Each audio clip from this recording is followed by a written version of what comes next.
Ako ang inyong lolo Pael at ito ang aking kwento. Noong 5 taong gulang pa lamang si Manolo ay nagkaroon siya ng matinding karamdaman na hindi rin matukoy ng mga doktor kung anong klaseng sakit. Pero hindi sumuko ang mga magulang niyang sina Mr. Jaime at Mrs. Joanna de los Santos. Inilaban na mag-asawa ang buhay ng kanilang anak at itinaya nila ang lahat ng naipon nilang pera para rito. Sa biyaya ng Diyos ay nakaligtas sa bingit ng kamatayan si Manolo at isang himala na may tuturing ang naganap. Pagkatapos ng pagsubok na yon ay nagtuloy-tuloy naman ang kanilang swerte. Ang nawalang pera ng pamilya de los Santos ay bumalik din kaagad sa kanila nang wala pang 1 taon ang nakalilipas. Nagpatuloy ang biyaya hanggang sa makapagpatayo ng maliit na negosyo ang kanilang mga magulang. Ngayong 25 years old na si Manolo, sa kabila ng karangyaan ng buhay na meron sila, ay nanatili naman siyang mapagpakumbaba katulad ng turo ng kanyang mga magulang. Palagi kasing ipinapaalala ni na Mr. and Mrs. de los Santos na huwag sayangin ang pangalawang buhay na ipinagkaloob ng Diyos, kaya ugaliing maging mabuti sa kapwa. Biyernes ng umaga, huling araw ng pasok ng binata sa paaralan para sa linggong yon. Kaya naman medyo tinatamad siyang pumasok. Pinilit niya lang talaga ang sarili at inisip ang inspirasyon niya sa universidad na si Helena Gomez. First year college siya nang makilala ang nasabing dalaga dahil sa isang event sa pinapasukan nilang universidad. Naging magaan kaagad ang pakiramdam niya kay Helena dahil bukod sa maganda ay talagang mabait yon. Hindi niya rin maintindihan ng sarili dahil pakiramdam niya matagal na panahon na niyang nakita at nakasama ang dalaga. Minsan nga ay napag-uusapan nila ng matalik niyang kaibigang si Alvin ang tungkol sa bagay na yon. Nauuwi tuloy sila sa kung ano-anong paniniwala at kalokohan. Habang nasa sasakyan ng minamaneho ng family driver nilang si Mang Ruben, nag-scroll muna siya sa cellphone dahil may nag-pop up na notification sa group page ng kanilang universidad. Pagkaklik niya sa news article ay napapakunot ng noon niyang binasa ang nakalathala roon. 2 magkahiwalay na bagong kaso ng pagsanib at pagkahimatay. Nangyari na naman sa engineering building at criminology building. Maayos naman ang lagay ng 2 biktima na parehong mula rin sa nasabing mga kurso. Napakunot na naman siya ng noo habang bagyang kinakamot-kamot ang kanang kilay. Ano kaya yun? Magbabalita lang sila, hindi pa kinumpleto. Kulang-kulang yung detalye. Sino ba yung admin sa page na to? Hindi mo lang binanggit kung paano nangyari at saka kung anong pangalan ng 2 nasaniban at nahimatay. Wait. Ba't pa pati ito? Pinoproblema ko. Napatingin siya sa driver's seat nang marinig ang matipid na pagtawa ni Mang Ruben. Doon niya lang din tuloy napagtanto na para pala siyang tanga na kinakausap ang sarili. Mang Ruben tinatawanan niyo ako dyan Ngumiti lang ang Ginoo, saka nag-peace sign habang nakasentro ang mga mata sa pagmamaneho. Gumanti rin ng ngiti si Manolo bago muling nag-scroll down sa page ng kanilang university at napakunot na naman siya ng noo nang mapansing burado na ang nakapost kanina. Kasabay noon ay biglang may nag-notify na message kaya kaagad niya rin tong kinlik. May nakita siyang link na may pamagat na University Secret Files kaya kinlik niya rin to. Doon ay nabasa niya ang article na patungkol na naman sa kanilang eskwelahan. Mula sa dating faculty building na ngayon ay abandonado na. Kumakalat ngayon ang bali-balita ng mga estudyante na meron daw silang nakikitang hindi makilalang nilalang mula sa pinaka-rooftop ng nasabing building. Nagpatuloy lang siya hanggang sa makita ang malabong kuha ng nag-upload ng larawan. Okay sana, kaso labo ng kuha. Sana sa susunod naman may malinaw na silang kuha para mas maraming maniwalang mga tao. Nilibang-libang na lang niya ang sarili hanggang sa makarating na nga sila sa tapat ng universidad. hindi na niya pinapasok ang sasakyan kay Mang Ruben para hindi na to mahasel. Nagpahinto na lang siya sa tabi ng gate 1 at doon na bumaba. Thank you po, Mang Ruben. Hindi na po ako magpapasundo mamaya kasi dadaan pa kami ni Alvin sa amusement center eh. Kayo na lang po magsabi kay Mama at Papa ha. Tumangutango lang ang driver bago to nagmaneho paalis sa lugar na yon. Nang mawala na sa paningin ni Manolo ang sasakyan, ay inayos niya lang ang sarili at naglakad na papunta sa main entrance. Maya-maya pa, nang nasa loob na siya ng university, ay nagtungo muna siya sa cafeteria para saglit na mag-agahan. Tinanghali na kasi siya ng gising kaya hindi na siya nakapag-almusal sa kanilang bahay. Pagdating sa cafeteria ay umatake na naman ang kanyang pagka-introvert na sinamahan ng social anxiety. Medyo marami-rami na kasi ang tao kaya nakaramdam siya ng pagkailang. Sa kabila ng kagwapuhan at pagiging makisig ay mahiyaing tao si Manolo. Hindi siya sanay na makihalubilo lalo na sa maraming tao sapagkat noong elementary hanggang high school ay naka-homeschool siya.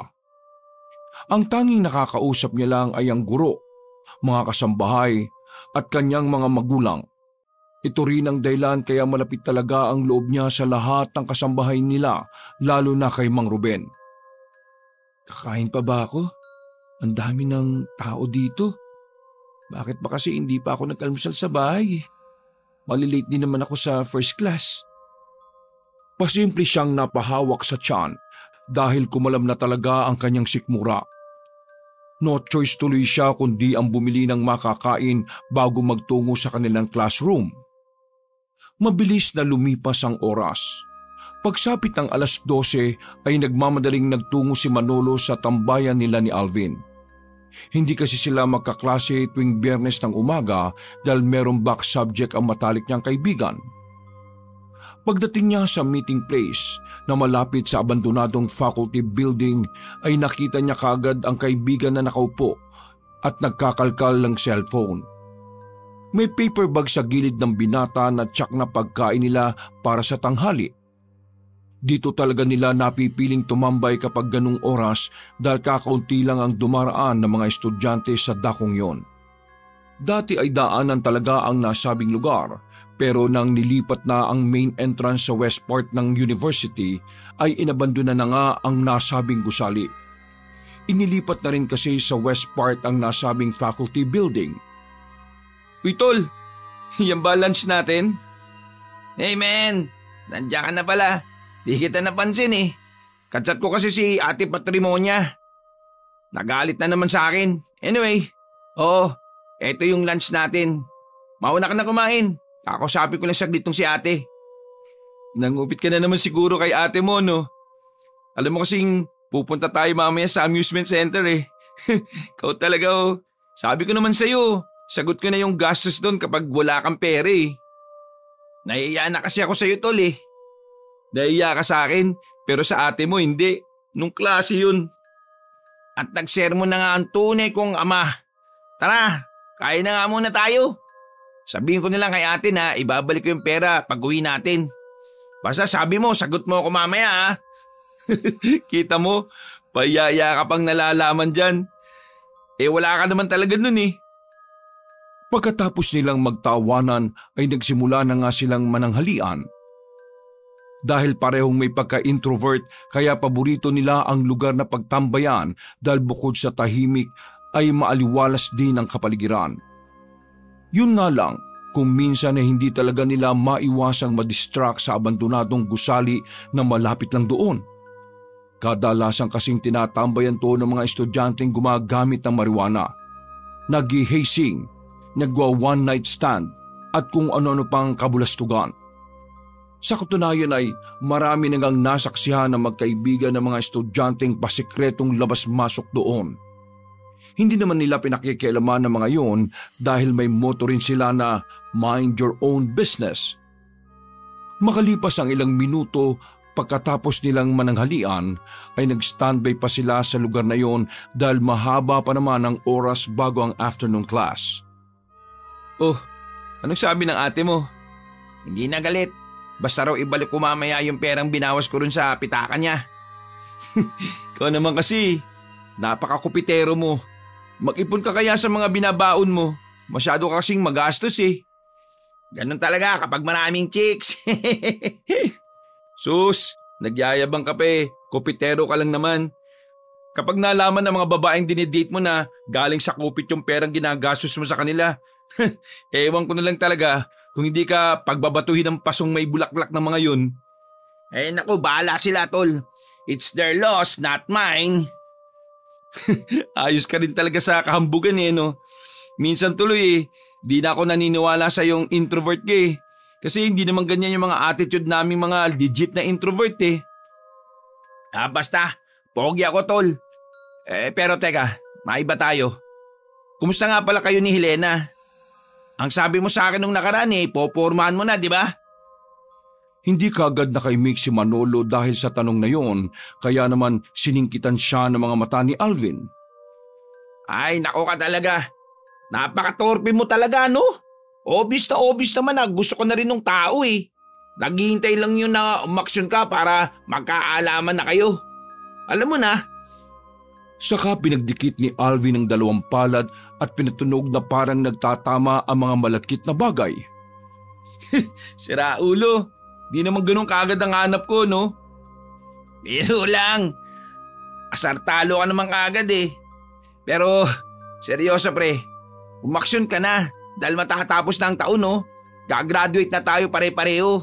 Kapag nagkalayo na kayo ng landas, baka hindi mo na siya mahabol. Ikaw rin ang magsisisi niyan sa uli. Yung mga babaeng katulad pa naman ni Helena na maganda, simple, mabait, at may pagka-misteryosa. Naku, malamang maraming nagpapantasya at nagkaka-interest dyan. Sinasabi ko na nga sa'yo dati pa, di ba? Na marami siyang nabasted na mga pogi. Kilala rito sa university at mayayaman. Sa tingin mo, bakit yung binabasted ni Helena, ha? Ha? Bakit nga ba? Humang ka talaga. Di mo pa rin nakukuha.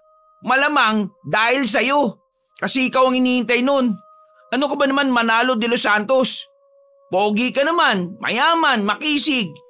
Parang nasa iyo na nga ang lahat eh.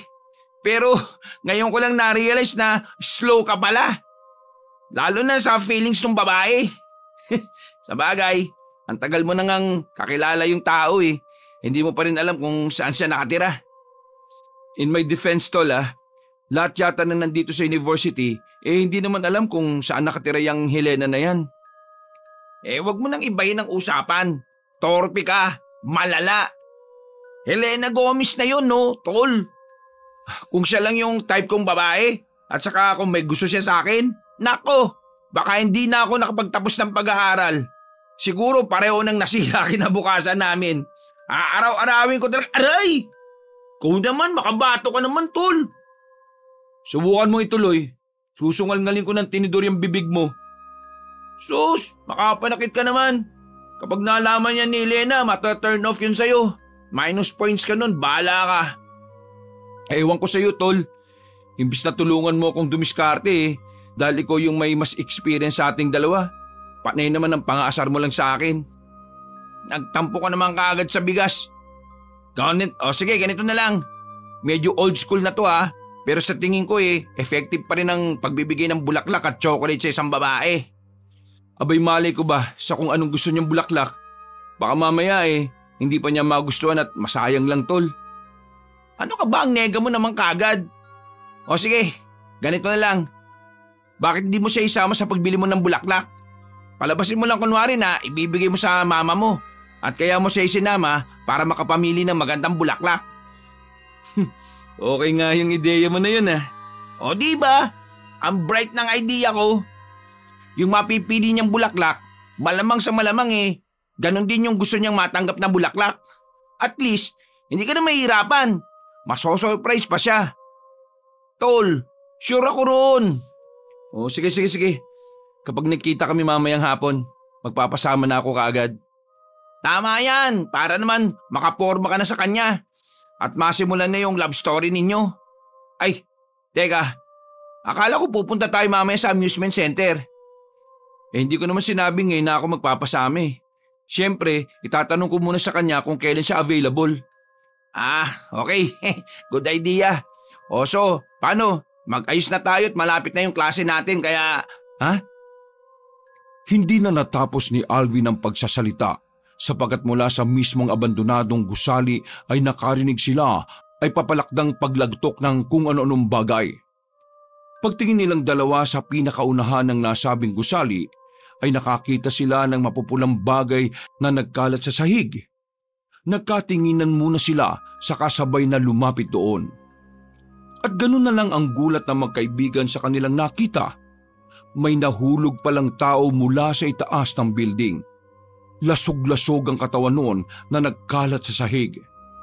Sabay pa silang naduwal dahil sa mga lamang loob na sumambulat lalo na sa utak na parang taho. Natapakan pa nga ni Alvin ang eyeball ng biktima kaya mas lalo siyang nasuka. Kaagad nilang inireport ang insidenteng yon at dahil sa pangyayari ay hindi na tuloy sila nakapasok sa next subject. Dinala rin nila sa klinik ng university at pagkalaon ay pinapunta sila sa counseling department para saglit na kausapin patungkol sa nangyari. Para hindi na tumagal pa at magkaroon ng susunod na session ay sinabi na lang nilang magkaibigan na hindi naman sila masyadong naapektuhan sa nangyari. Pero ang totoo niyan ay hindi pa rin maalis sa isip ni Manolo ang tungkol sa lusog-lusog na katawan ng estudyanteng nahulog sa nasabing abandonadong gusali. At para na rin makaiwas ang universidad sa pagbabatikos ay pinayuhan ng mga nakatataas na Manolo at Alvin na wag na muna magsalita patungkol sa bagay na yon, sapagkat sila lang ang nakakita sa insidente. Pinapirma sila ng kasunduan na may malaking konsekwensya kapag nilabag. Hindi na rin natuloy ang pagpunta nila sa amusement center dahil nagpasundo na kagad si Manolo kay Mang Ruben. Isinabay na rin niya ang kaibigan dahil madadaanan naman nila ang papunta sa bahay noon. Kinabukasan, kahit wala ng pasok ay nagtungo pa rin sa paaralan sila Manolo at Alvin para sa madali ang police report. May ilang interview lang kasi na kailangang gawin ang mga alagad ng batas patungkol sa nangyari. Hindi na rin sinabi ni Manolo sa mga magulang ang tungkol sa bagay na ito, sapagkat alam niyang medyo over mag-react ang mga yon, lalo na ang kanyang ina. Umabot lang sa 1 oras ang pakikipag-usap nila sa pulis at nang matapos na ay saka na naisip ng dalawa ang magpunta sa amusement center. Bigla ako na-stress sa nangyari, tol. Oo, ako rin eh. Hindi kaya ako halos nakatulog kagabi, akala mo ba? Yung lasog-lasog na katawan, paulit-ulit na naglalaro sa utak ko. Nako, same tayo, tol. Binangungot pa nga ako eh. Buti na lang ginising ako ni Ate Patrimonya. Hindi pa naman ako binabangungot pero mayat maya ay naiisip ko yung itsura. Ano pa ako? Nakita mo naman, di ba, na natapakan ko pang di sinasadya yung eyeball? Nasusuka na naman tuloy ako eh. Wag na nga natin pag-usapan yun. Oo, sige. Wag na natin pag-usapan. Maglibang na lang tayo sa amusement. Mag-billiard na lang tayong dalawa. Oo, good idea. Pero sa tingin mo, nagpakamatay kaya yung estudyante na yon o sinadya siyang ihulog? Putik ka. Akala ko ba hindi na natin pag-uusapan? Na-curious lang kasi ako eh. Tol, ikaw ba? Hindi ka ba naku-curious dyan? Ha? Saka imaginein mo pinapirma tayo ng kasunduan na hindi pagsasabi yung nangyaring yun. Hanggang kamatayan. Parang may something, di ba, kapag ganon? Well, may point ka. Saka kahapon, kung nag-check ka ron sa page ng university, may nag-post doon about sa bagong kaso ng estudyante na naposes at nahimatay from engineering building. Saka criminology building, yung mga students. Kaso lang, wala pang ilang minuto dinilit na kaagad yung post. Gagi ka, nakita ko yun sa page ng secret file. Pati yung misteryosong nilalang sa tuktok ng abandonadong building. Bigla tuloy ako na-curious eh. Ang tagal na kasi ng building na yon pero hindi pa rin ma-demolish. Parang may something talaga sa lugar na yun eh. Paranoid ka lang dahil sa nangyari. Pero make sense din yung mga sinasabi mo. Kasi lately, tol, ewan ko kung napapansin mo. Parang sunod-sunod ang napopose sa university. Tapos nakakasakit. Ang alam ko may namatay na after ng possession at pagkakasakit. Seryoso? Oo. Bakit? Mukha ba ako nagjo-joke?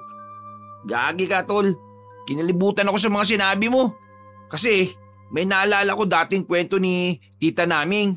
20 years ago na yata yun. Sa same university rin kasi sila nag-aral nila mama. Ganyan na ganyan ang sinabi mo yung kwento ni Tita Lumen. Ang kumalat daw na balita noon may mga kulto o mangkukulam yata na nagre-ritual ng sacrificial offering kaya marami yung naposes. Nagkasakit tapos namatay. What a coincidence, di ba? Parang after 20 years, nangyayari ulit. Naku tol, paranoid ka lang talaga. Bilisan na nga natin dahil baka maubusan pa tayo ng pwesto ron. Napakibit na lang ng balikat si Alvin habang naglalakad papunta sa amusement center. Paglipas ng higit 3 oras, nang matapos na sila sa paglalaro ng billiard ay naghiwalay na nga ang magkaibigan. Tumawag kasi ang ate patrimonya ni Alvin at nagpapasama to sa mall dahil mag-grocery. Dahil doon ay mag-isang umuwi ng bahay si Manolo. Hindi na niya kinontak ang family driver at pinili na lang muna na mag-commute dahil gusto niya rin makapag-unwind. Gusto niya kasing maalis sa isip ang tungkol sa lalaking nahulog sa abandonadong faculty building ng kanilang university. Dumaan muna siya sa isang mall at nagpalipas ng oras. Nang pauwi na siya ay hindi sinasadyang nakita niya si Helena. Natigilan siya kaagad na sinundan ng tingin ng dalaga. Nahiya siyang lapitan yon kaya naman palihim na lang siyang sumunod para na rin malaman kung saan to nakatira. Oo nga no. Sundan ko na nga lang muna siya para kung sakali ako yata ang kauna-unahang tao sa university na makakaalam ng bahay niya. Matyaga niyang minanmanan si Helena hanggang sa pagdating sa tawiran ay doon na to nawala sa kanyang paningin dahil sa magkasalubong na pedestrian. Pagtawid sa kabila ay nadismaya siya sa sarili dahil hindi na niya nasundan ng pinakamamahal na babae. Anong ginagawa mo dito, Manolo? Uy! Anak ng kabayo! Nakakagulat ka naman, Elena! Lumabas yata yung puso ko oh! Ang OA mo? Ano nga ginagawa mo rito? Sinusundan mo ko, no? Hindi kaagad nakasagot ang gwapong binata na parabang nalunok ang sariling dila. Namula siya ng gusto matapos magtama ang kanilang mga mata. At dahil sa maputi, kaya halatang halata ito ng dalaga. Kita mo na, namumula ka pati yung tenga mo. Tama nga ako, no? Sinusundan mo ko, no? Ha? Hindi Galing lang ako sa mall. Nalimutan ko na kung saan yung terminal. First time ko kasing mag-commute Oo nga pala. Anak mayaman ka kasi kaya hindi ka nagko-commute. Pero sigurado kang hindi mo ko sinusundan, ha? Oo nga. Nandun kaya yung terminal sa likod mismo ng mall, sa bandang parking area? Sorry. Hindi ko nga alam saan nga uli banda? Promise, hindi ko talaga alam. Okay, tara. Sasamahan kita ron. Doon na rin ako sasakay kasi may jeep naman doon na dadaan sa area namin Magdadailan pa sana ang gwapong binata, kaya lang ay hinatak na ng dalaga ang braso niya at kumapit dito. Pagkatapos ay naglakad na sila papunta sa terminal. Hindi tuloy alam ni Manolo kung paano siya magbubukas ulit ng usapan dahil sa tuwing makakaharap niya talaga ang dalaga ay mas lalo siyang nagiging tameme. Nagsusumigaw ang kanyang isip at maraming gustong sabihin pero hindi niya yun maboka ng harapan kay Helena. Paano ba to? Anong gagawin ko? Mag-isip ka ng mabuti, Manolo. Gumawa ka ng hakbang. Bigla niyang naalala ang usapan nila ni Alvin kahapon kaya naglakas siya ng loob na magbigkas kahit ang totoo ay naiilang pa rin talaga siya. Helena, busy ka ba bukas? Ha? Oo Ganun ba? Kailan ka hindi busy? Hindi ko rin alam kung kailan Ang dami ko kasi pinagkakaabalahan bukod sa pag-aaral. Bakit? May mga side hustles ka pala? Oo. Bakit pala? Aayain mo ba ako mag-date? Namulan na naman ang muka ng binata pero pabiro siyang tinapik ng dalaga habang tawa ng tawa. Nangangamatis na naman yung mukha mo. Biro lang yun. Bakit mo ba kasi tinatanong kung kailan ako hindi busy? Ano kasi, magpapasama sana ako sa'yo this week sa pagbili ng bulaklak para kay mama. Mas okay kasi na babae ang kasama kong pumili kasi mas alam niyo yung magandang bulaklak na gusto matanggap ng isang babae. Uy, o sige, sasamahan kita. Kaso sa Miyerkules pa ako pwede eh. Kailan ka ba bibili? Sakto, sa Wednesday. 4 p.m. Kita tayo sa labas ng gate sa university. Sure, bago mag 4 p.m. nandun na ako. Count me in. Akong bahala sa bulaklak na ibibigay mo sa mama mo. Sigurado magugustuhan niya yon. Nako, thank you You're always welcome. Nandito na tayo sa terminal. Akalain mo yon, hindi natin namalayan. Ay, oo nga no. Nagtaka talaga ng gusto si Manalo dahil alam niyang mahaba pa ang lalakarin bago makarating sa terminal. Hindi niya nga napansin na pumasok sila sa main entrance kaya nalito talaga siya sa mga nangyayari. Para kasi silang nag-teleport bigla papunta sa terminal. Hindi na lang niya masyadong pinagtuunan ng pansin ng tungkol sa bagay na yon dahil pinasakay na siya ng jeep ni Helena. Nang muli niyang lingunin ng dalaga para muling magpasalamat, ay ganun na lang ang gulat niya dahil nawala na lang ito na parang bula. Ang bilis naman maglaho sa kawalan nun si Helena. Napaka-misteryosa talagang babae yun, no? Kaya ako mas lalong nai-inlove sa kanya. Pag-uwi ng bahay ay tuwang-tuwa niyang tinawagan ng matalik na kaibigan para ibalita ang nangyari. Tol, positive! Anong positive? Nag-a-addict ka na, tol? Sira ulo. Ang tinutukoy kong positive yung usapan namin ni Helena. Teka, wait.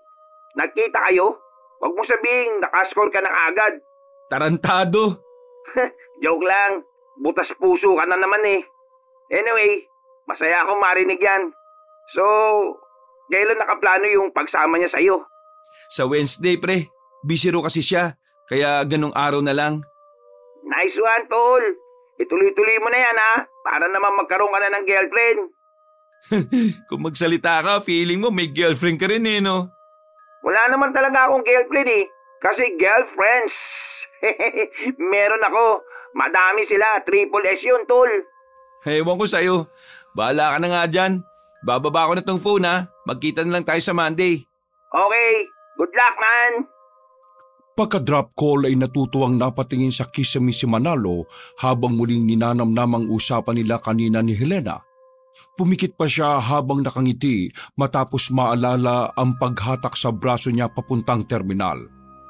Nakatulugan na nga niya ang masayang pagmumoment na yon hanggang sa maalimpungatan siya pasado 12:00 ng hating gabi. Nagising siya hindi lang dahil sa nakaramdam ng gutom kundi dahil na rin sa meron siyang narinig na parang nagpupumilit na nagbubukas ng bintana ng kanyang kwarto. Dahan-dahan siyang tumayo at lumapit sa makapal na kurtina sa kato hinawi. Tumambad nga sa kanyang paningin ang nakabukas na sliding window. Oh, bakit nakabukas to? Para makasiguro ay sumilip siya sa labas, subalit napailing na lang siya sapagkat imposibleng may magbukas ng bintana mula sa labas. Mataas kasing pwesto ng bintana at walang kahit na anong akyatan mula sa labas. Gutom lang siguro to. Hirap talaga kapag natutulog na walang laman ng tiyan eh. Lumabas na siya ng silid at kaagad nagtungo sa kusina para kumain. Mabuti na lang ay naabutan niya pa ang kasambahay na si Aling Mercy, ang asawa ni Mang Ruben, kaya nagpaluto na muna siya rito ng paborito niyang pamatid ng gutom, ang ramen. Ilang minuto ang nakalipas, nang maluto na ang nasabing noodles ay nagpasalamat siya sa ginang at pinatulog na rin ito. Inubos niya rin kaagad ang pagkain bago bumalik sa pagtulog. Araw ng Lunes, nagmamadaling pumasok si Manalo sapagkat nagulat siya nang makita sa secret file page ng isang article patungkol sa nahulog na lalaki sa abandonadong faculty building ng university. Natatakot kasi siya na baka malaman yun ng pamunuan at masisi sila ni Alvin. Isa pa naman sa consequence sa paglabas ng kasunduan ay ma-expel sa paaralan. Bukod doon ay nakakita pa siya ng isang post na may kinalaman na naman sa universidad. 2 babaeng estudyante naman ngayon mula sa Eduk Building ang nabalitaang naposes at nagkaroon ng matinding karamdaman. Meron pang ulat naman mula sa New Faculty Building na instructor naman ang bigla na lang ding nag-collapse. Naging maugong tuloy para sa buong universidad ang balitang yon, kaya marami ang naalarmang estudyante at isa na roon si Manolo. Bakit naman ganito? Kung kailan malapit ang matapos ang klase, saka pa nagkaroon ng mga ganitong klase ng mga pangyayari. Pagdating niya sa classroom ay nandoon na si Alvin na nakatingin sa kanya. Mukhang alam na rin ng matalik niyang kaibigan ng tungkol sa mga kumakalat na balita. Kaya nang mag-vacant at palihim nilang pinag-usapan ng fire exit. sa fire exit ang patungkol sa estudyanteng nahulog sa abandonadong faculty building. Tol, sino kaya yung nag-post nun sa secret file page, no? Di ba wala naman talaga tayong nakitang tao nandun o malapit sa pinangyarihan na aksidente? Oo, Tol. Sigurado ko ron. Kaya wala rin akong ideya kung sinong nag-post nun eh. Naloko na. Paano kung malaman to ng pamunuan ng university? Baka ang isipin nila isa sa atin na nag-post. Hindi sabihin na kaya natin agad para hindi sila maginala. Hindi ko rin alam, Tol. Pero private naman yung secret file page at mga estudyante lang dito sa university ang ina-accept ng admin dun. Sinabi sa akin ni Christy, yung vice president ng study body organization. Sinasala daw nilang mabuti yung mga na-add sa page, kaya alam nilang walang mga nakakapasok doon from faculty. Nakakabatuloy eh. Siguro mas okay din na manahimik na lang tayo para hindi na madama yung page. Mas okay nga yun, Tol. Nagkasundo na nga sina Manolo at Alvin na manahimik para na rin sa ikabubuti nila. Araw-araw ay palagi na ngang may lumalabas na article sa secret file page patungkol sa hindi matukoy na sakit at pagkaposes ng ilang mga estudyante at guro ng universidad. At para matigil na ang nangyayari ay nagsagawa nga ng misa ang universidad sa mismong kapilya. Eksaktong araw ng Miyerkules. Pagkatapos ng misa ay nagkaroon din ng prosesyon sa buong compound. Bawat kasulok-sulukan ay binabasbasan ng pari. Ito ay upang maitaboy ang kung anumang mga masasamang elemento na pinaniniwalaan nilang lumulukob ngayon sa buong lugar. Mag-aalas 4 na nang matapos yun, kaya nagmamadali si Manolo sapagkat meron silang usapan ni Helena. Kanina pa rin naghihintay si Mang Ruben sa parking area para masundo na ang binata. Nang nasa sasakyan na, ay tinungo na nga nila ang kinaroroonan ni Helena. Masayang sumakay ang dalaga pero mas masaya si Manolo na makatabi ito sa iisang sasakyan. Napangiti na lang tuloy ang driver habang pasimple silang pinagmamasdan. Dali-dali na nga silang nagbiyahe papunta sa isang flower shop para bumili ng bulaklak. Pagdating doon, ay nagsabi na si Manolo kay Mang Ruben na iwan na sila dahil medyo matatagalan ng kanilang pamimili. Napaismid lang kunwari ang Ginoo bago umalis dahil alam na nito ang estilo ng kanyang amo. Pinasok na nga nila Manolo at Helena ang flower shop. Nagtagal sila roon hanggang sa makapili na ng tama at magandang klase ng bulaklak. Maraming salamat sa pagsama mo, Helena. Siguro kung wala ka rito malamang inaabot na ako ng siyam-siyam. Hindi pa ako nakakapamili ng bulaklak. Ako? Ito naman. Wala yun, Manolo. Basta simula ngayon, kung may kailangan ka, sabihin mo nang sa akin. Kung kaya kitang tulungan, gagawin ko. Ha? Oo naman. Promise. Cross my heart. Pawa, nagpa-promise, cross my heart ka pa dyan. Anyway, sure kang eksakto na ang dami niyang mga bulaklak? Sa tingin mo ba? Kung ako yung tatanungin, sakto naman na. Kung ako yung pagbibigyan, matutuwa ko kasi bukod sa mabango hindi over yung dami ng bulaklak. Kaya sigurado ako matutuwa ang mama mo. Napaka-sweet mo palang anak, no? Pasimpleng napangiti ang gwapong binata sapagkat sa dalaga naman talaga niya ibibigay ang nasabing bulaklak. Magsasalita pa sana si Manolo nang mapansin niya na parang may sinusulyapan si Helena sa likuran. Napalingon siya roon kaya nakita niya ang isang hindi maipaliwanag na sinag mula sa isang iskinita. Ano yung sinag na yun? Kulay berde oh. Ha? Kulay berde nga. Parang yung Northern of Lights. Sa iskinita yata galing eh. Nakita mo yon? Oo, bakit? Wala naman. Siya nga pala. Pasensya ka na talaga kasi nalimutan kong may lakad nga pala ako ngayon. Nawala talaga sa isip ko. Kaya paano? Mauna na ako sa'yo ha kung okay lang. Aalis ka na? Kakain pa nga tayo, di ba? Sa susunod na lang. Importante lang talaga to, Manolo. Pasensya ka na talaga, ha? Sige. Ayos lang. Magpapaiwan na lang ako sa tapat kasi nagpasundo ko kay Mang Ruben para hindi matagtag tong bulaklak. Sigurado kang aalis ka na? Kung gusto mo, hintayin natin yung kotse tapos ipapahatid na lang kita. Naku, hindi na. Baka mahuli na kasi ako sa meeting namin eh. So, paano? Iiwan na kita rito, ha? Kung gusto mo, bumalik ka na muna sa loob ng flower shop habang hinihintay yung driver nyo. Naka-aircon doon, kaya hindi ka agad malalantay yung mga bulaklak. Ha? Oo nga no. Oo, sige. Papasok na ako sa loob. Ingat ka na lang ha. Nagkunwari nga ang binata na bumalik sa loob ng flower shop at nang makita niyang nakalayo na si Helena ay dali-dali niya yung sinundan. Iniwan niya muna ang bulaklak sa shop para walang sagabal at kumpara nung nakaraan, mas naging maingat siya sa pagsunod hanggang makita na nga niya si Helena na lumiko sa iskinita kung saan niya nakita ang kulay green na liwanag.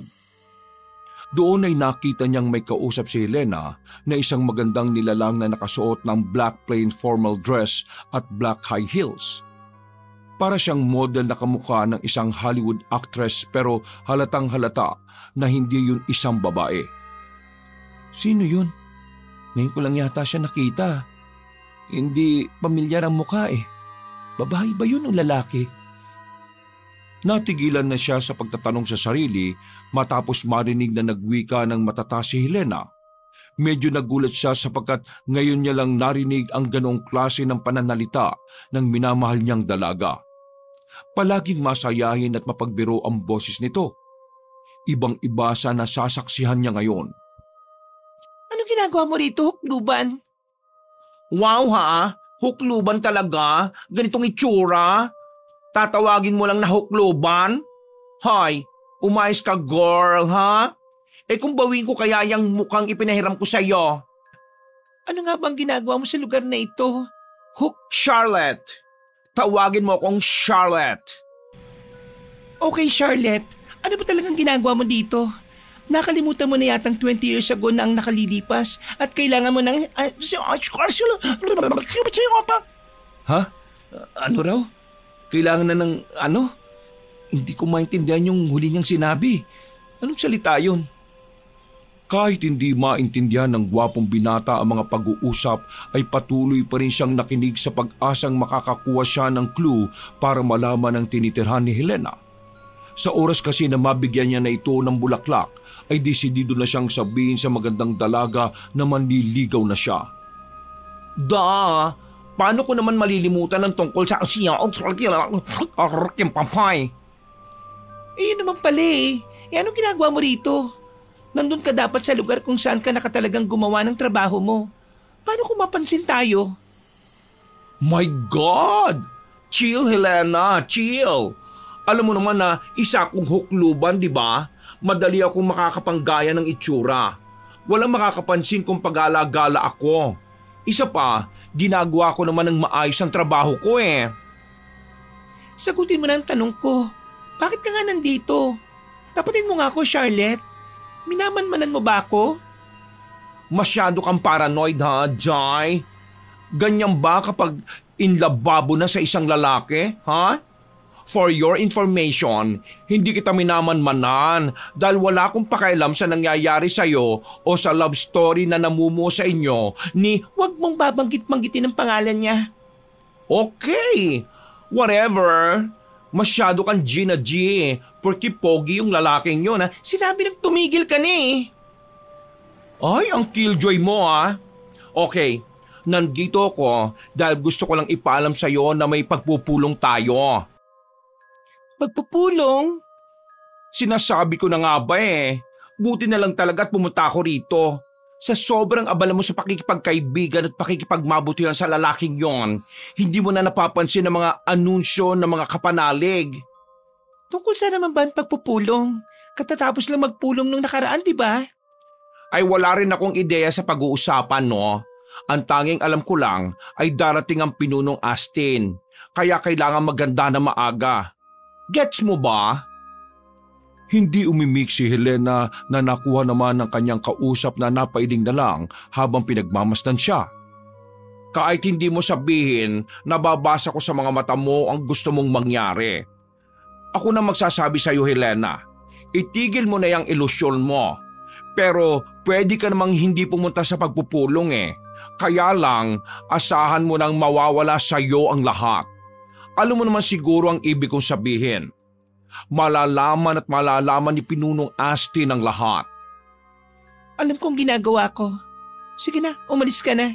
Hindi ako mawawala sa pagpupulong. Okay, see you later, manggagaway. Pagkasabing yon, ay pumalakpak ng 3 beses si Charlotte at mula sa likuran niya ay lumitaw ang isang berdeng portal na ikinagulat ni Manolo nang makita niya ito. Mas lalo pang nagulat ang gwapong binata nang pumasok doon si Charlotte at biglang naglaho. Dahil sa sobrang pagkabigla ay napatakbo siya sa malayo habang kinukusot-kusot ang mga mata. Hindi niya kasi talaga mapaniwalaan ang mga nakita. Iniisip nga niya kung dala ba yun ng gutom o pagod kaya naghahalusinate na siya. Hindi totoo yung nakita ko kanina. Sa sobrang pagkalito ay hindi na rin niya namalaya na ang tinakbuhan niya ay gitna na ng kalsada.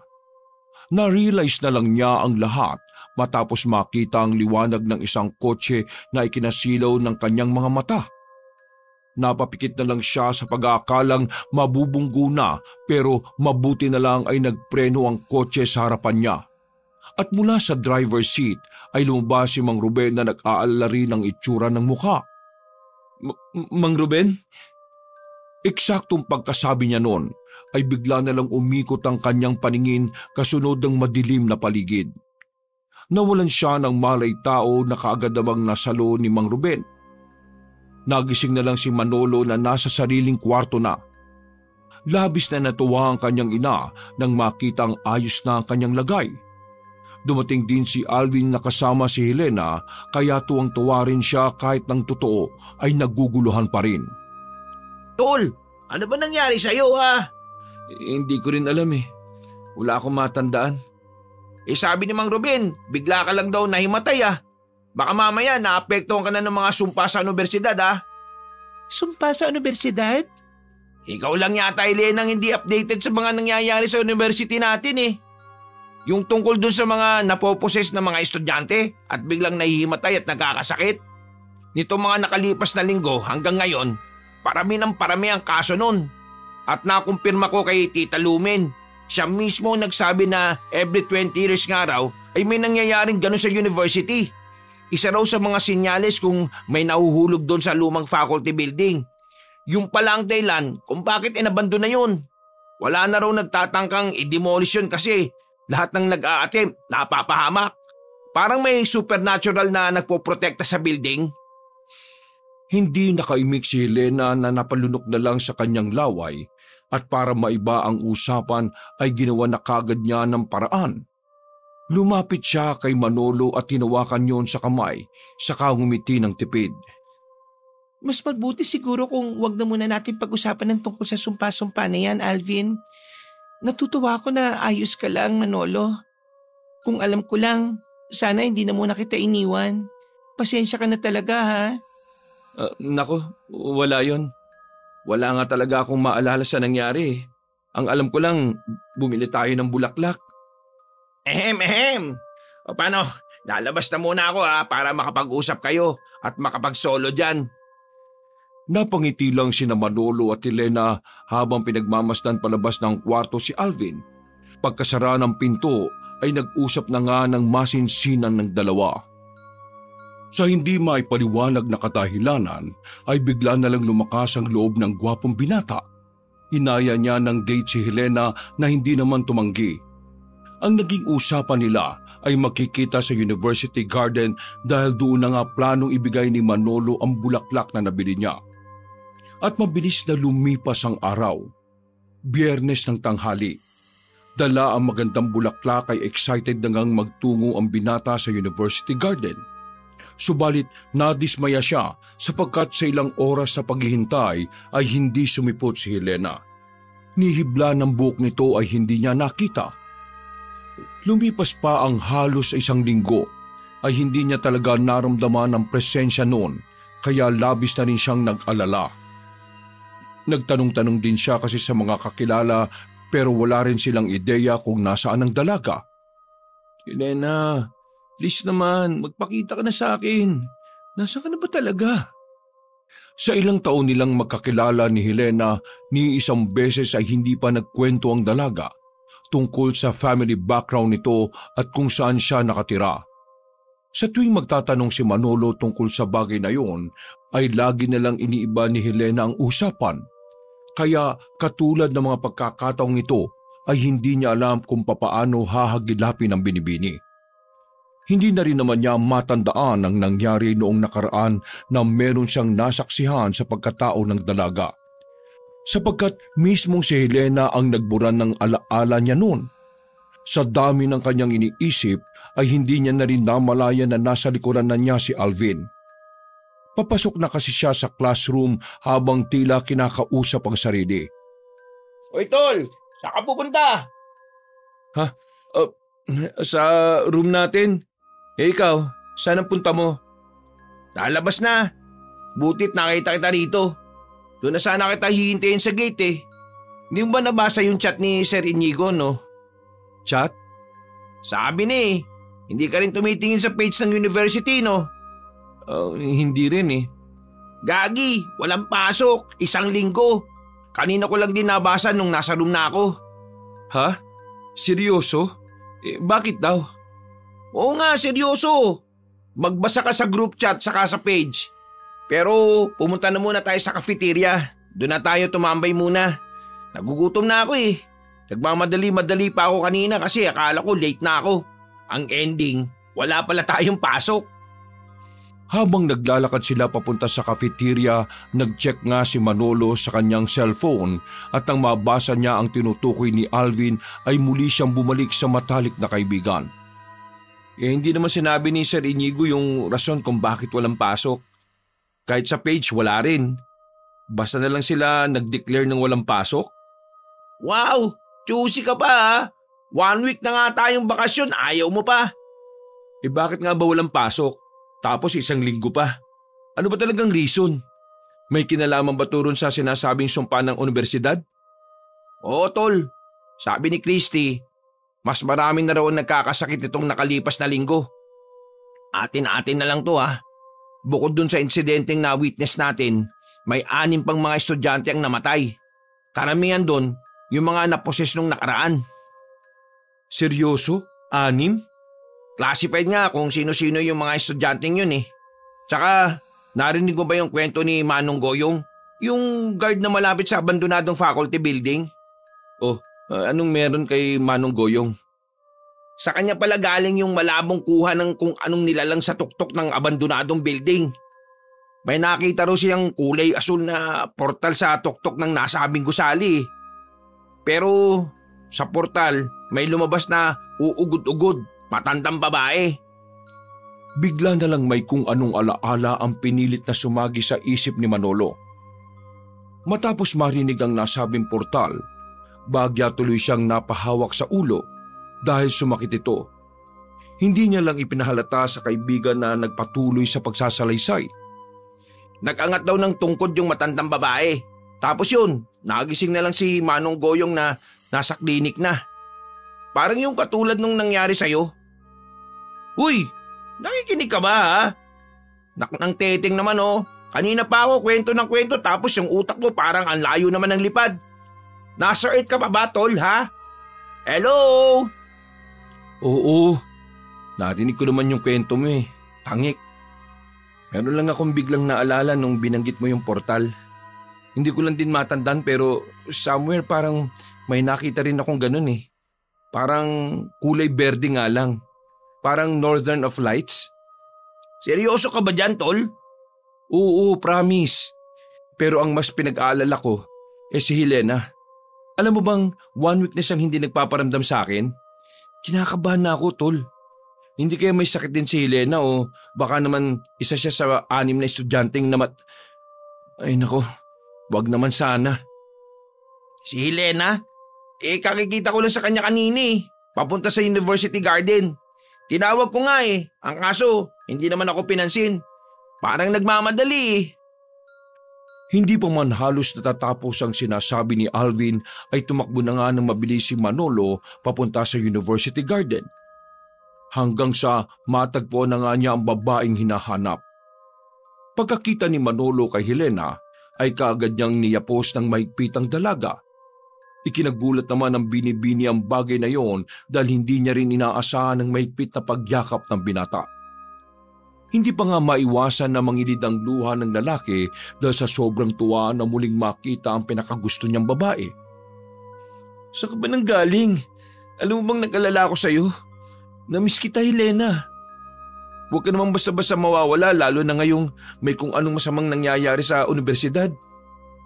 Pasensya ka na. May kailangan lang ako talagang asikasuhin na importante. Bumalik lang talaga ako dito para Mahal kita, Helena. Hindi ko nasasayangin ang chance na to dahil na-realize ko na sa dami ng hindi magagandang nangyayari ngayon. Baka hindi na ako mabigyan ng pagkakataon kapag hindi ko pa inamin sa iyo na gustong gusto kita. At hindi lang gusto. Mahal na mahal kita, Helena. Mahal na mahal. Tila huminto ang oras matapos marinig ng dalaga ang mga salitang yun. Ang mga katagang matagal na niya rin ninanais marinig mula sa lalaking pinakaiibig niya. Hindi siya nakagalaw ng ilang segundo dahil hindi pa maproseso ng kanyang utak ang mga sinabi ni Manolo. Paulit-ulit itong nagriritmo sa kanyang isipan na parang isang magandang awitin. Hinawakan ng binata ang magkabilang kamay ng dalaga na hindi pa rin makapaniwala sa mga nangyayari. Matagal na kitang gusto. Sa katunayan, ikaw ang pagbibigyan ko dapat ng bulaklak na binili natin. Kaso 1 linggo kang nawala eh. Hindi nagparamdam.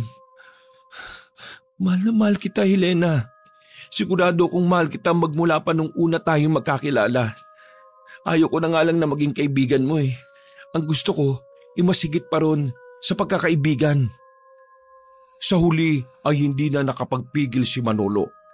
Hinagkan niya ng mariin ang dalaga na gumanti rin ng mapusok na halik. Labis din ang galak ng kalooban ni Helena dahil pareho sila ng nararamdaman sa isa't isa. Kaya lang ay mayroon siyang sikretong pinakatatago-tago na sa oras na malaman ni Manolo ay siguradong magbabagong tingin niya sa kanya. Bigla tuloy na pasigaw sa isipan ng dalaga dahil gusto niya rin pigilan ang nararamdaman na alam niyang hindi tama. Sa isang kagaya niyang nakatanikala sa mga kapanalig ay walang puwang sa kanila ang pag-ibig. Sapagkat ang layunin ng kanilang samahan ay kabaliktaran nito. Hindi magpalaganap ng pagmamahal kundi magkasik ng galit at lagim. Magpaalam ka na, Helena. Hindi to nararapat. Yun ang sinisigaw ng kanyang isipan subalit hindi nakikiayo ng nilalaman ng kanyang puso. Mahal mo rin ba ako, Helena? Sabi mo naman sumagot ka. Mahal na mahal din kita, Manolo. Mahal na mahal kita. Muli na naman nilang pinuno ng matinding pagmamahal ang labi ng bawat isa. At tuluyan na ngang nalimutan ni Helena ang tunay na pakay niya kung bakit nananatili sa lugar na yon. Alam ng dalaga na hindi maaring ang pag-ibig na namuo sa kanila ni Manolo subalit wala siyang magawa.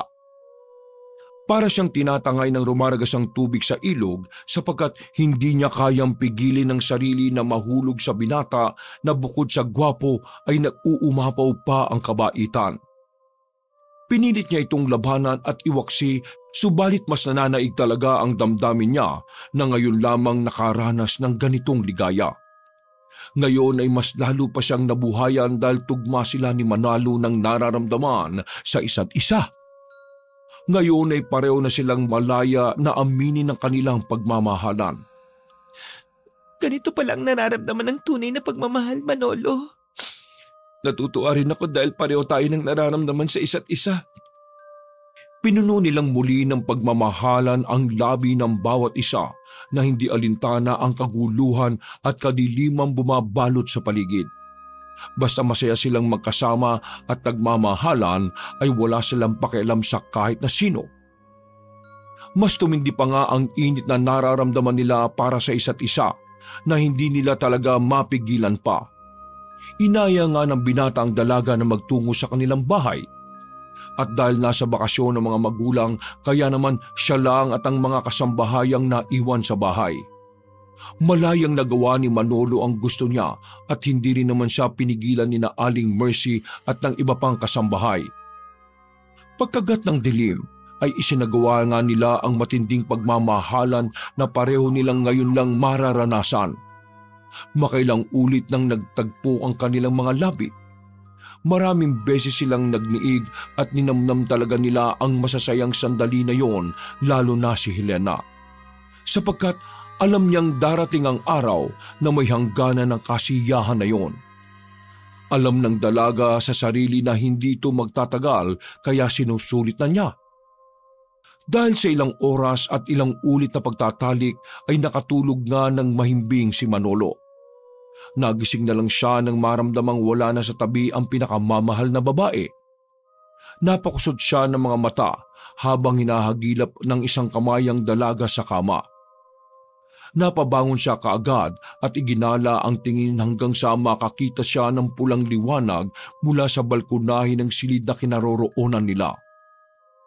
Marahan siyang naglakad papunta roon sa pinto, pero natigilan na siya matapos marinig na tila merong kausap ang kanyang kasintahan. Nang sumilip siya, ay nakita niya ang isang Ginoo na may matalim at pamatay na tingin. Mahaba ang buhok at balbas niyon na parang ermitanyo, at may hawak pang mahabang tungkod na merong pulang bato sa pinakaibabaw na kumikislap-kislap pa. Anong ginagawa mo rito? Ayaw magsalita ni Hukluban. Kaya ako na mismo ang umalam ng nangyayari rito. Siguro naman ay nasabi niya sa'yo na tigilan mo na ang kahibangan mo. Ano, manggagaway? Helena ang pangalan ko. Ikaw si manggagaway. Kalapas na nga na ng iyong ginagawang pakikisalamuha sa ibang tao. Nakalimutan mo na ba ang sinumpaan nating tungkulin kay Pinunong Astin?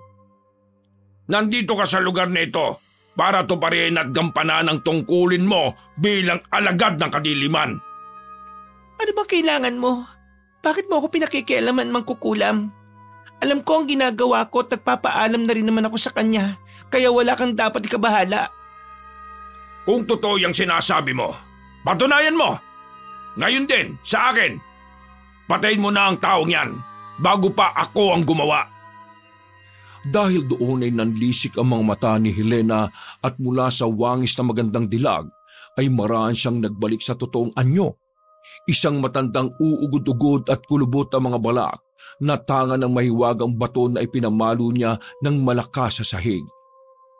Nagulat naman ng husto si Manolo sa kanyang nakita. Hindi na nga siya makapaniwala sa mga naririnig at mas lalo pa siya ngayong natulala sa mga nangyayari. Hindi na tuloy siya nakakilos at natanga na lang sa tila umuusbong na sagupaan ng Mangkukulam at manggagaway. Tandaan mo, Mangkukulam, kapag may nangyaring masama kay Manolo, sinisiguro kong mananagot ka. Hahabulin kita kahit sa pinakamalalim na bahagi ng impyerno. Inahamon mo ako, manggagaway? Binabalaan kita. Binabalaan mo ako? Nalalaman mo ba ang mga pagkakasala mo kay Pinunong Astin? Una, Sinuway mo ang pagsasagawa ng sakripisyo ng mga kaluluwa ng estudyante kada 12 taon. Ikalawa, kinakalaban mo ko para lang sa taong yan? At ikatlo, nagayag ka ng pag-ibig na labag sa sinumpaan mong tungkulin. Nababaliw ka na ng dahil sa walang kwentang tao na yan. Hindi walang kwentang tao si Manolo. Mahal ko siya at mahal niya ako. Mamahalin ka pa kaya ni Manolo kapag nakita niya ang tunay mong anyo? Kapag nalaman niya na kampon ka ng kasamaan? Tinitiyak kong katatakutan ka niya at pagsisisihan kung bakit ka pa nakilala. Hibang na manggagaway! Umalis ka na! Akma na siya ng aaksyon si Elena kaya lamang ay bigla na lang sumulpot si Manolo mula sa loob ng silid. Nangingilid ang mga luha nito at kitang-kita ang matinding pagkalito sa hilat siya ng muka. Manolo! Sino ka? Anong ginagawa mo kay Helena? Nasaan si Helena? Manolo, ako to si Helena. Hindi ko si Helena. Halimaw ka! Sino kayo? Anong ginagawa niyo dito sa bahay ko? Akma na siya nang lalapit si Helena sa nobyo kaya lang ay takot na tinabig nito ang kanyang kamay.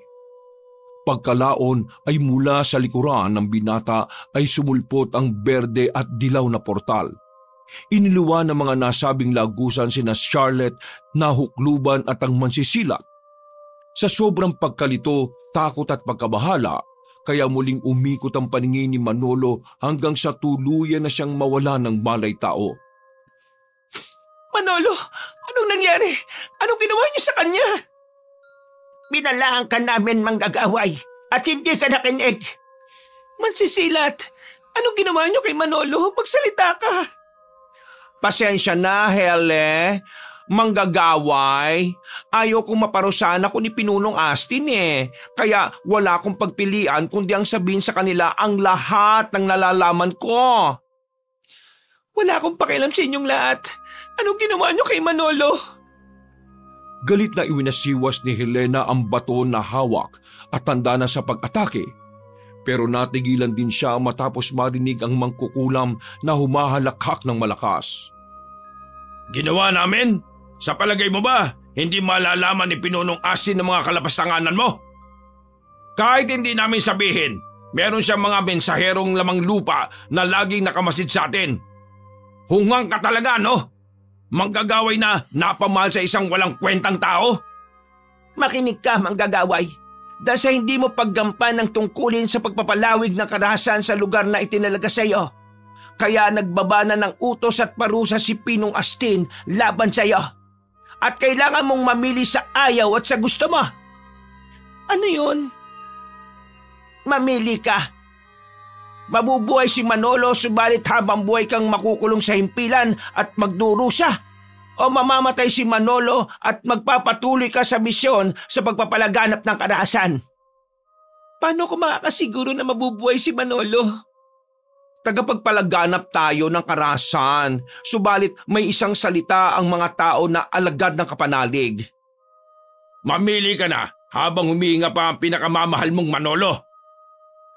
Napatingin si Helena sa walang buhay niyang kasintahan at lubos siyang naawa sa kalagayan noon. Kaya namili na nga siya ng alam niyang makabubuti para sa binata. Kailangan niya mabuhay. Pinipili ko ang kaligtasan ni Manolo. Manggagaway! Mag-isip ka nga mabuti. Nakapagdesisyon na ako. Parusahan niyo ako at ikulong kapalit ng kaligtasan ng buhay ni Manolo. Hindi ako papayag na mamatay siya. Tuparin niyo ang pangako niyo. Iligtas niyo na siya ngayon din. Ibang ka na at nabulag ng walang kwentang pagmamahal. Kitang-kita sa mga mata ni Helena ang pagmamahal ng lubos sa binata.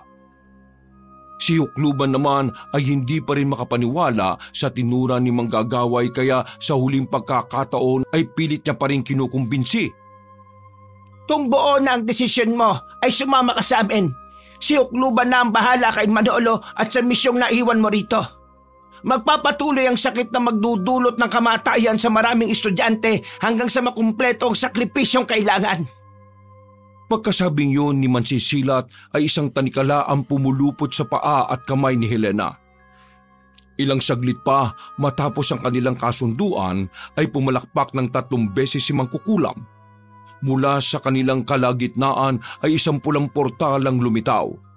Pumasok ang 3 alaga ng kadiliman sa nasabing portal habang naiwan naman si Hukluban dahil sa may kailangan pa itong gawin sa binatang walang malay.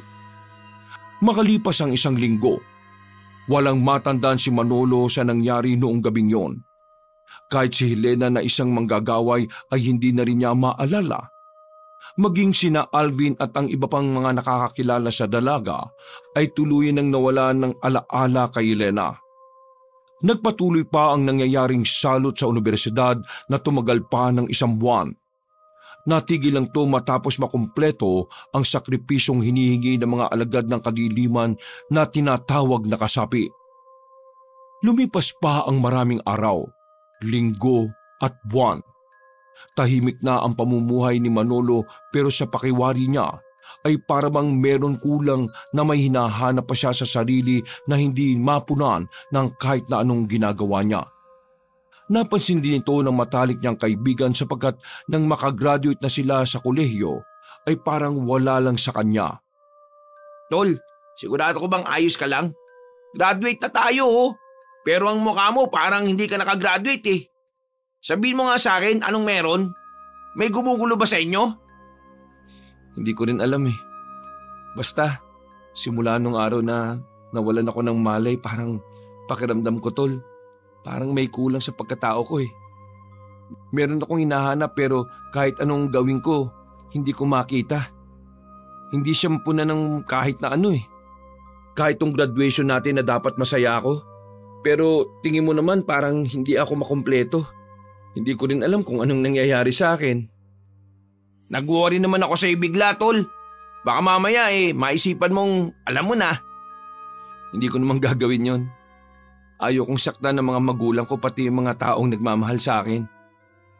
Natigilan siya matapos banggitin ang salitang mahal. Bigla na lang kasi siyang may naalalang babae na hindi niya man lang naaninag ang mukha sa isipan niya. Maya-maya pa ay namalayan na lang ni Manolo na unti-unti nang pumapatak ang kanilang luha na hindi mapigilan. Mas lalo tuloy nag-alala si Alvin nang makita niya yon. Uy tol, bakit ka umiyak? Putik naman oh. Kinakabahan ako sa iyo eh. Ayos ka lang ba? Hindi ko rin alam kung bakit pero parang may gusto akong alalahanin eh. May isang tao na nagsusumiksik sa utak ko pero hindi ko rin siya matandaan. Tol, parang nasasaktan ako ng husto eh. Hindi ko alam kung bakit. Ay, Diyos ko, ano ba itong nangyayari? Para mapagaan ang loob ng matalik na kaibigan, ay niyakap na lang ni Alvin si Manalo at hinayaan lang itong humagulgol ng humagulgol hanggang sa maging kalmado na ulit ang lahat. Pag-uwi ng bahay, imbis na mag-celebrate, ay kaagad nagpahinga si Manolo. Ipinaliwanag naman ni Alvin kay Mr. and Mrs. De Los Santos kung bakit ayaw munang makisalamuhan ng kanilang anak sa kasiyahan. Pinabayaan na nga muna nilang mag-isa sa silidang gwapong binata. Hanggang sa managinip to ng nakatutuwang bagay. Mula sa panaginip ni Manolo ay nakita niya si Helena na dinala sa isang madilim, mabaho at nakakatakot na lugar. Kitang-kita ang matinding paghihirap ng dalaga na halatang nagdadanas ng matinding kaparusahan. Mula sa piitang kinaroroonan ay isang itim na portal ang biglang sumulpot, kaya kaagad na naalarma si Helena, sapagkat alam niya kung sino ang iluluwa ng nasabing portal. Pagtingala nga niya ay isang malaking tao ang tumambad sa kanyang paningin. Nang panlisikan siya ng mata nito ay muli siyang yumukod habang nanginginig ang katawan dahil sa takot. Manggagaway! Ang isa sa mga iniingatang alaga na kapanalig!